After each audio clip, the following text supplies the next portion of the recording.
ರೈತ ಬಾಂಧವರಿಗೆ ಪ್ರಗತಿ ಚಾನಲ್ಗೆ ಆತ್ಮೀಯವಾದಂಥ ಸ್ವಾಗತ. ರೈತರೇ, ಇಂದಿನ ಜೋಳದ ಮಾರುಕಟ್ಟೆಯ ಬೆಲೆಯನ್ನು ನೋಡಿಕೊಂಡು ಬರೋಕ್ಕಿಂತ ಮುಂಚೆ ಇನ್ನೂ ಯಾರು ಹೊಸದಾಗಿ ನಮ್ಮ ಯೂಟ್ಯೂಬ್ ಚಾನಲ್ನ ನೋಡ್ತಾ ಇದ್ದರೆ ತಪ್ಪದೇ ಸಬ್ಸ್ಕ್ರೈಬ್ ಆಗಿ.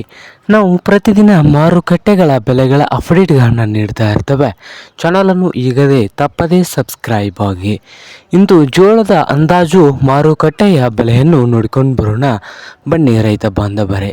ಇಂದು ಯಾವ ಮಾರ್ಕೆಟ್ನಲ್ಲಿ ಎಷ್ಟು ಬೆಲೆಯನ್ನು ಹೊಂದಿದೆ ಒಂದು ಕ್ವಿಂಟಲ್ಗೆ ಅಂದಾಜು ಬೆಲೆ ನೋಡೋದಾದರೆ, ವಿಜಯಪುರದಲ್ಲಿ ಒಂದು ಕ್ವಿಂಟಲ್ಗೆ 3,000ದಿಂದ 3,600 3,000ದಿಂದ 3,600 ವಿಜಯಪುರದಲ್ಲಿ ಒಂದು ಕ್ವಿಂಟಲ್ ಜೋಳದ ಬೆಲೆಯನ್ನು ಹೊಂದಿದೆ.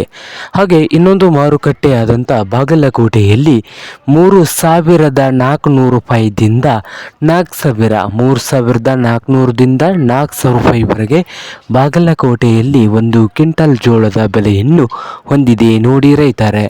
ಹಾಗೆ ಹುಬ್ಬಳ್ಳಿಯಲ್ಲಿ ನೋಡೋದಾದರೆ ಒಂದು ಕ್ವಿಂಟಲ್ಗೆ 2,600ದಿಂದ ಹಿಡಿದು 4,200 ರೂಪಾಯಿವರೆಗೆ ಗರಿಷ್ಠ ಬೆಲೆಯನ್ನು ಹೊಂದಿದೆ ಹುಬ್ಬಳ್ಳಿಯ ಮಾರುಕಟ್ಟೆಯಲ್ಲಿ ಒಂದು ಕ್ವಿಂಟಲ್ ಜೋಳದ ಬೆಲೆ. ಹಾಗೆ ಸಾಂಗಲಿಯಲ್ಲಿ ನೋಡೋದಾದರೆ ಒಂದು ಕ್ವಿಂಟಲ್ಗೆ 3,500ದಿಂದ ಹಿಡ್ಕೊಂಡು 5,000 3,500ದಿಂದ 5,000 ರೂಪಾಯಿವರೆಗೆ ಸಾಂಗಲಿಯಲ್ಲಿ ಒಂದು ಕ್ವಿಂಟಲ್ ಜೋಳದ ಬೆಲೆಯನ್ನು ಹೊಂದಿದೆ. ಹಾಗೆ ದಾವಣಗೆರೆಯಲ್ಲಿ 2,700 ರೂಪಾಯಿದಿಂದ 3,600 2,700ದಿಂದ 3,600 ರೂಪಾಯಿವರೆಗೆ ದಾವಣಗೆರೆಯಲ್ಲಿ ಒಂದು ಕ್ವಿಂಟಲ್ ಜೋಳದ ಬೆಲೆಯನ್ನು ಹೊಂದಿದೆ.